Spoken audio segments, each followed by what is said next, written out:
Hello students, welcome to my channel.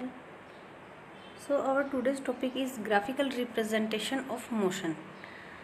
इससे पहले हम लोग डिस्टेंस, वेलोसिटी, एक्सीलरेशन सब कुछ हम लोग देख चुके हैं, बट वो हम लोगों ने देखा था जो नॉर्मल वे होता है, यानी कि फॉर्मूले के फॉर्म में हम लोगों ने देखा था।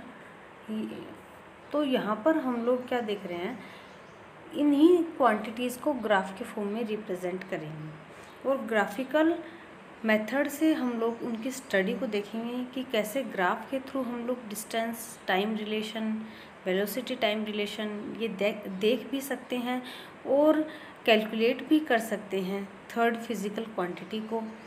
इनके बीच किस तरीके का रिलेशन है या मोशन किस तरीके का है, वो डायरेक्ट ग्राफ को देखकर हमें पता चल जाता है। जैसे कि क्रिकेट हम लोग देखते हैं, तो क्रिकेट के अंदर अगर रन रेट है तो रन रेट जो है वो किसी भी क्रिकेटर की लास्ट मैच से या फिर पिछले 10 मैच में किस तरीके से उसने परफॉर्म किया है, या स्कोर वगैरह है, या फिर विकेट किस हिसाब से, या दोनों टीम का कंपैरिजन है, तो बहुत बार हमें ग्राफ बीच में शो करते हैं। ठीक है, तो वो बार ग्राफ के फॉर्म में या फिर वो हो सकता है लाइन ग्राफ के फॉर्म में। इन दोनों तरीके से ही बहुत सारी जो चीज़ें हैं वो हमें ग्राफ के फॉर्म में दिखाई जाती है और उससे हमें काफ़ी क्विक उससे हम लोग कंक्लूज़न निकालते हैं और काफ़ी आसानी से हमें समझ में भी आ जाता है कि किस तरीके का किस तरीके का रन रेट चल रहा है, या दोनों जो टीम है उसका सेम टाइम पर किस तरीके का कंपैरिजन है, सेम टाइम पर इसी ओवर पर पिछली वाली जो टीम थी उसने कितना स्कोर किया हुआ था और अब फ़िलहाल जो टीम खेल रही है उसने कितना स्कोर किया हुआ है। तो ये सारी चीज़ें हमें ग्राफ के थ्रू आसानी से पता चल जाती है, तो इसलिए काफ़ी कन्वीनियंट मेथड होता है ग्राफिकल मेथड। तो इसके अंदर क्या, और उसके अलावा लीनियर ग्राफ जो होते हैं, देखिए आप लोगों को अगर कोई लीनियर इक्वेशन दी हुई होती थी तो आप उसके अंदर एक्स वाई में जैसे इक्वेशन दी हुई है तो आप उन दोनों के बीच के रिलेशन के अकॉर्डिंग ग्राफ बना सकते हो। उसके लिए जैसे कि अगर आपको इक्वेशन दी हुई है x plus y equals to 3, ये इक्वेशन आपको दी हुई है। ठीक है, अगर इस तरीके से आपको दिया हुआ है तो आप यहाँ पर x और y की x की बहुत सारी वैल्यू रखकर y की वैल्यूज़ को कैलकुलेट कर सकते हो। जैसे कि अगर x की वैल्यू आप 0 बता देते हो, ठीक है, एक पॉइंट पर जब आप अगर x इक्वल्स टू 0 लेते हो, देन y इक्वल्स टू यहाँ पर कितना हो जाएगा, y इक्वल्स टू 3 हो जाएगा। इसी तरीके के अगर x की वैल्यू 1 ले लेते हो आप तो y की वैल्यू कितनी हो जाएगी, 2। ठीक है, क्योंकि आसानी से सोल्व कर सकते हैं, ये 0 that means y equals to 3 था। और अगर x इक्वल्स टू 1 ले लेते हैं तो ये 2 हो जाएगा, तो 1 प्लस 2 इक्वल्स टू 3 हो जाएगा। ये अगर 2 है तो ये 1 होगा, ये 3 है अगर तो ये 0 हो जाएगा। तो इस तरीके से इनके बीच हम लोग रिलेशन निकाल सकते हैं और इसका ग्राफ भी प्लॉट कर सकते हैं आसानी से। जैसे देखिए, अगर इस तरीके से हम लोग ग्राफ ले लें, ये हो गया हमारे पास में x और ये हो गया हमारे पास में y, तो ये 1 2 और ये 3, ये 1 2 और ये 3 और ये 0। ठीक है, तो इस तरीके से अब देखिए, जैसे x अगर 0 है तो y कितना है, 3 है, यहाँ पर ये पॉइंट आएगा हमारे पास में। ठीक है, और अगर x इक्वल्स टू 1 है तो y इक्वल्स टू 2, तो ये पॉइंट आएगा हमारे पास में यहाँ ऐसे। ठीक है, और अगर y equals to x equals to 2 है तो y इक्वल्स टू 1 हो जाएगा यहाँ पर, तो ये पॉइंट आएगा। और अगर x इक्वल्स टू 3 है तो y इक्वल्स टू 0 हो जाएगा, तो ये पॉइंट आएगा। तो इस तरीके का ग्राफ हमारे पास में आ जाता है। तो अगर हम लोग को ये ग्राफ के थ्रू आसानी से हम लोग रिलेशन बना सकते हैं। ठीक है, तो उसी तरीके का मेथड जो है हम लोग यहाँ पर करेंगे। डिस्टेंस टाइम में रिलेशन देखेंगे और वेलोसिटी टाइम में रिलेशन देखेंगे। तो सबसे पहले हम लोग ले रहे हैं डिस्टेंस टाइम ग्राफ, क्योंकि हमें पता है कि अगर कोई भी एक ऑब्जेक्ट है वो अगर मोशन में है तो जैसे जैसे टाइम अगर इंक्रीज़ होता है तो डिस्टेंस में भी इंक्रीज़ होगा। ठीक है, जैसे जैसे टाइम बढ़ेगा वैसे वैसे डिस्टेंस भी बढ़ेगी उसकी। तो इस तरीके का एक ग्राफ हम लोग, क्योंकि ये जो क्वांटिटी है डिस्टेंस, ये टाइम पर डिपेंड कर रही है। अगर टाइम पर डिपेंड करती है तो इनकी डिपेंडेंसी के लिए ग्राफ प्लॉट किया जा सकता है। The change in position of an object with time can be represented on the distance time graph adopting A convenient scale of choice. कोई भी एक स्केल हम लोग मान लेते हैं, जैसे हम लोगों ने अभी जो ग्राफ प्लॉट किया था उसमें हम लोगों ने 1 का डिफरेंस ले रखा था, 2 का डिफरेंस लिया जा सकता है, 10 का डिफरेंस लिया जा सकता है, 50 का डिफरेंस लिया जा सकता है, ठीक है। किलोमीटर में ली जा सकती है डिस्टेंस, मीटर में ली जा सकती है, सेंटीमीटर में ली जा सकती है। तो जो भी स्केल हमारे लिए सूटेबल हो वो स्केल हम लोग चूज़ कर सकते हैं। And distance is taken along the y axis, time is taken along the x axis. तो एक्स एक्सिस पर तो हम लोग टाइम ले लेते हैं और वाई एक्सिस पर distance. Distance time graph can be employed under various condition where object move with uniform speed, non uniform speed, remain at rest. Distance time graph जो है वो अलग अलग पोजीशन, अलग अलग कंडीशन के लिए हम लोग प्लॉट कर सकते हैं। अगर ऑब्जेक्ट रेस्ट पर है, या फिर अगर ऑब्जेक्ट यूनिफॉर्म स्पीड से है, या फिर नॉन यूनिफॉर्म स्पीड से है, तो ये तीनों ही केस हो सकते हैं। जैसे देखो यहाँ पर अपने को एक ग्राफ दिया हुआ है, तो इसको देखने से भी पता चलता है कि ये यूनिफॉर्म स्पीड का ग्राफ है, क्योंकि देखो जैसे जितना जितना टाइम यहाँ पर इंक्रीज़ हो रहा है वैसे वैसे यहाँ पर ये देखो ये लाइन जो है, जितना टाइम यहाँ पर इंक्रीज़ हो रहा है वैसे ही यहाँ पर डिस्टेंस भी इंक्रीज़ हो रही है साथ साथ, ठीक है। तो ये क्या है, यूनिफॉर्म, ऑलमोस्ट यूनिफॉर्म स्पीड का ही ग्राफ हो जाएगा यहाँ, ठीक है। तो इस तरीके के ग्राफ से क्या है, हमें देखते ही पता चलता है। अभी जब आप लोगों को अच्छे से समझ में आ जाएगा ये प्लॉट करना, तो आप लोगों को भी देखते के साथ में समझ में आ जाएगा कि ये यूनिफॉर्म स्पीड का ग्राफ है, नॉन यूनिफॉर्म स्पीड का ग्राफ है। तो देखिए आपकी बुक में रेस्ट पर जो अगर ऑब्जेक्ट हो तो उसके लिए ग्राफ नहीं दिया हुआ है, तो हम लोग खुद यहाँ पर बनाएंगे। देखिए सबसे पहले हम लोग देख रहे हैं ग्राफ, अगर ऑब्जेक्ट जो है वो रेस्ट पर हो।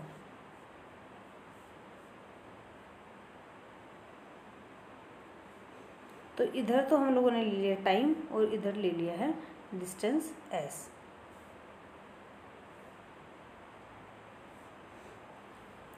अब देखिए यहाँ पर ये पॉइंट होता है 0, ये वाला पॉइंट।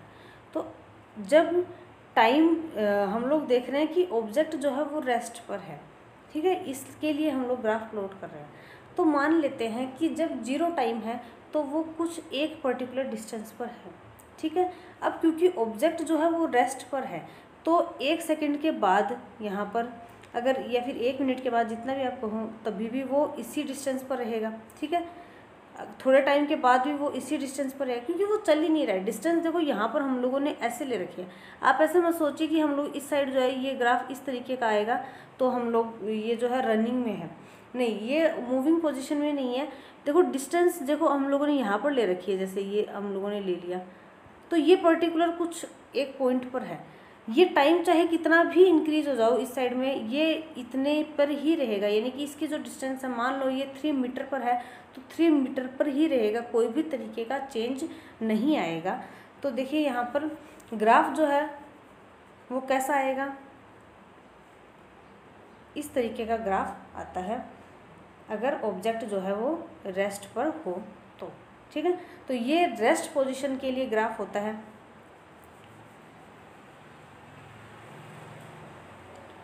और इस तरीके का जो ग्राफ आपको दिया हुआ है ये यूनिफॉर्म स्पीड का ग्राफ होता है, जब हर बार टाइम इंक्रीज करने पर उतना ही जो है डिस्टेंस में चेंज हो। जैसे कि यूनिफॉर्म स्पीड या फिर यूनिफॉर्म मोशन को मैं काफ़ी अच्छे से एक्सप्लेन कर चुकी हूँ ऑलरेडी, कि एक पर्टिकुलर अमाउंट में हर बार उतना ही डिस्टेंस को वो कवर करे। जैसे कि 5 सेकेंड, जो स्टार्ट के 5 सेकेंड है उसके अंदर वो 5 मीटर चलता है, नेक्स्ट 5 में भी वो 5 मीटर ही चलता है। तो देखिए ग्राफ किस तरीके से आएगा, इस तरीके से।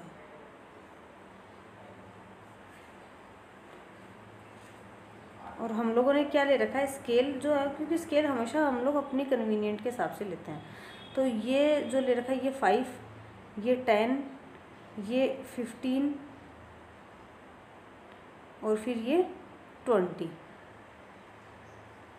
और वैसे ही यहाँ पर 5, 10, 15 और 20, ठीक है। ये स्केल हम लोगों ने, तो 5 सेकेंड में वो 5 मीटर चलता है, यानी कि यहाँ पर कुछ हमें पॉइंट मिलेगा यहाँ, ठीक है। उसके बाद अगले 5 मिनट में फिर से 5 चलता है, यानी कि 10 पर, तो ये दोनों पॉइंट यहाँ मिलेंगे, तो ये यहाँ पर आ जाएगा। फिर अगले 15 में वो 15 चलेगा, तो ये यहाँ पर आ जाएगा। अगले 5 में फिर से 5 चलेगा, तो ये यहाँ पर पॉइंट हमें मिल जाएगा। तो इसका ग्राफ प्लॉट करेंगे तो इस तरीके की स्ट्रेट लाइन आएगी, ठीक है। तो ये ऐसा जो ग्राफ आता है ना, ये हमेशा यूनिफॉर्म मोशन का ही ग्राफ आता है, यूनिफॉर्म स्पीड का ग्राफ हो जाएगा ये, ठीक है। तो अब देखिए यहाँ पर ये जो ग्राफ है, इसको हमें देखते ही पता चलता है कि ये जो ग्राफ है वो यूनिफॉर्म स्पीड का ग्राफ है। अब देखिए यहाँ पर ये जो ग्राफ होता है डिस्टेंस टाइम ग्राफ, इसके अंदर जो टेंजेंट होता है ये किसको शो करता है, ये जो ग्राफ है ये ग्राफ शो करता है वेलोसिटी को, ठीक है। इसका जो टेंजेंट होगा वो किसको शो करेगा, वेलोसिटी को शो करेगा। ये स्मॉल क्वेश्चंस बनते हैं इन ग्राफिकल मेथड में से, तो इसका टेंजेंट हमेशा वेलोसिटी को या फिर स्पीड बोल सकते हैं, क्योंकि डिस्टेंस टाइम ग्राफ है तो स्पीड को रिप्रेजेंट करता है। और यहाँ से एक फॉर्मूला भी बनता है हमारे पास में, देखिए यहाँ पर ये फॉर्मूला बनता है, देखिए ये वेलोसिटी का फॉर्मूला बनता है। यहाँ पर हम लोगों ने 2 पॉइंट ले लिए हैं, जैसे कि ये पॉइंट ए ले लिया है और एक पॉइंट ले लिया बी, और इन दोनों के बीच यहाँ से देखिए ये जो ए और बी पॉइंट हम लोगों ने लिया है, तो ए जो पॉइंट है तब जो डिस्टेंस है वो s1 डिस्टेंस है, बी पॉइंट तक पहुँचता है तब डिस्टेंस कितनी हो जाती है, s2 डिस्टेंस हो जाती है।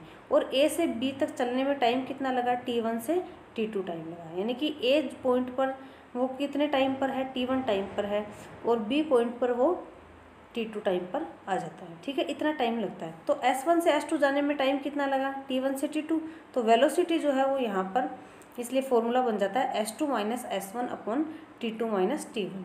तो ये वेलोसिटी यही होता है, डिस्टेंस कितना कवर किया और उसमें कवर करने में टाइम कितना लगा, ठीक है। और तो ये देखिए यहाँ पर ये क्या है, ये है s2 हमारे पास में, bc s2 माइनस s1 है, bc की वैल्यू s2 माइनस s1, क्योंकि यहाँ ये जो c पॉइंट है ये किस तरीके से लिया है, यहाँ इस a पॉइंट से सामने इस b लाइन को यहाँ पर इंक्रीज़ किया है, b पॉइंट को आगे लाइन ड्रॉ किया है, फिर इस a पॉइंट से इस लाइन पर परपेंडिकुलर डाला है। इस तरीके से एक राइट एंगल ट्रायंगल हम लोगों ने बनाया, ठीक है। तो इस राइट एंगल ट्रायंगल के अंदर आपको पता है कि ये BC जो है ये परपेंडिकुलर है और AC जो है इसका बेस है, तो परपेंडिकुलर अपॉन बेस जो है वो tan थीटा होता है, ठीक है। और tan थीटा यानी कि टेंजेंट, तो मैंने आपको बताया था कि टेंजेंट जो है यहाँ पर वेलोसिटी को रिप्रेजेंट करता है। और वैसे देखें तो देखो s2 minus s1 upon t2 minus t1 ये वेलोसिटी का फॉर्मूला होता है, ठीक है। तो यहाँ से ये स्मॉल क्वेश्चंस बनते हैं। अब देखिए यहाँ पर आपको एक तरीके से एक एक्टिविटी दी हुई है, distance travelled by A car at regular time interval. तो देखिए टाइम इन सेकेंड दे रखा है और डिस्टेंस इन मीटर्स दे रखा है।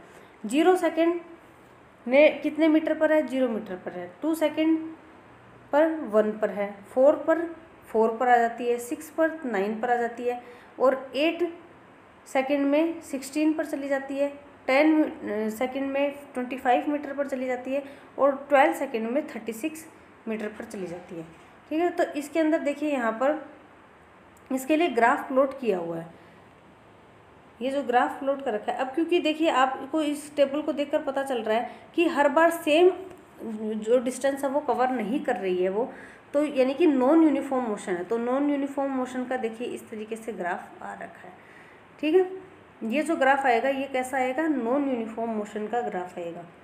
0 पर थी तब 0 पर है, और उसके बाद 2 सेकेंड पर 1 मीटर कवर करती है, देखिए। तो ये ग्राफ प्लॉट कर रखा है यहाँ पर, 2 सेकेंड पर 1 मीटर कवर कर रखा है। उसके बाद 4 सेकेंड पर 4 मीटर कवर कर लेती है, और 6 पर सीधा 9 पर चली जाती है, और 8 पर जो है वो उसके बाद ये 16 पर चली जाती है। तो इस तरीके से ये देखिए ग्राफ आ रखा है यहाँ पर, ठीक है। तो ये जो ग्राफ है ये नॉन यूनिफॉर्म मोशन का ग्राफ है, नॉन यूनिफॉर्म वेलोसिटी का ग्राफ है। और वेलोसिटी जो है वो किस तरीके की है, इंक्रीज़ होने वाली वेलोसिटी है। वेलोसिटी जो है वो टाइम के साथ इंक्रीज़ हो रही है, तब तो इस तरीके का ग्राफ आता है। अगर वेलोसिटी टाइम के साथ में डिक्रीज़ होती है तो जो है वो इस तरीके का ग्राफ आता है। वेलोसिटी अगर टाइम के साथ डिक्रीज होती है तो ऐसे नीचे नीचे की साइड आता हुआ ग्राफ होगा यहाँ पर, ठीक है, क्योंकि टाइम के साथ डिस्टेंस जो है वो कम होगी यहाँ, इसलिए इस तरीके का ग्राफ आएगा।